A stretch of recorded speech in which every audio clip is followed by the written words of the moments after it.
региондордогу маселе боюнча айтайын деп келген, бирок эртең менен кирип атканда өзүңүздөр көрдүңүздөр.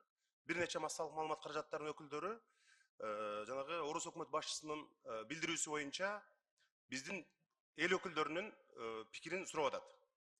Өткөн жумада билесиздер, мына Кыргызстандагы ички чарбалык маселеге Орус өкмөт башчысынын жанагы реакциясы менин оюмча бир аз кополоораак болуп калды. Анткени бул жакта иштеген орус компаниялары, мисалы Яндекс сыяктуу, ошолордун менеджерлери балким орус өкмөтүнө бир туура эмес, бурмаланган маалыматтарды берип койгон болушу мүмкүн. Биринчиден, Кыргызстанда бизнес ак, кара, жашыл, кызыл деп бөлүнбөйт.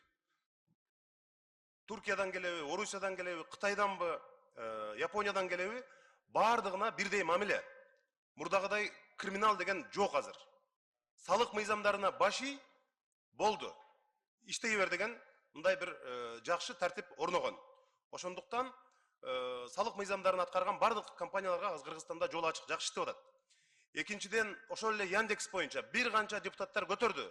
Бюджет комитетинде мен талкууну көрүп чыктым. Бардыгы ушул маселени алып чыгышты. Анткени алар баганы жасалма көтөргөнү аныкталган. Дээрлик 21%га чейин жанагы айдоочуларыбыздан алып атты. Кыргызстанда 100 миңден ашык Яндекстин айдоочулары катталган. Алар салыкты жашырган. Экинчиден, улуттук коопсуздук кызматы, салык кызматы алардын бардыгын далилдеп, мына дээрлик 100 миллион сомдон ашык каражатты Яндекс компаниясы төлөдү биздин бюджетке.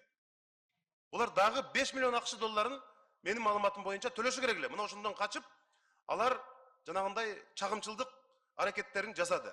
Ошондуктан мен ушул жерде биздин өкмөттүн жетекчисинин орун басарына суроо бергенде, болбосо депутаттар монополияга каршы мыйзамдарды, Яндексти тартипке салуу боюнча мыйзамдарды алып чыгалы десем, алар айтты, жок, бизде мыйзам даяр болуп калды, алып чыга элек ошол боюнча. Бир эле мисал айтайын.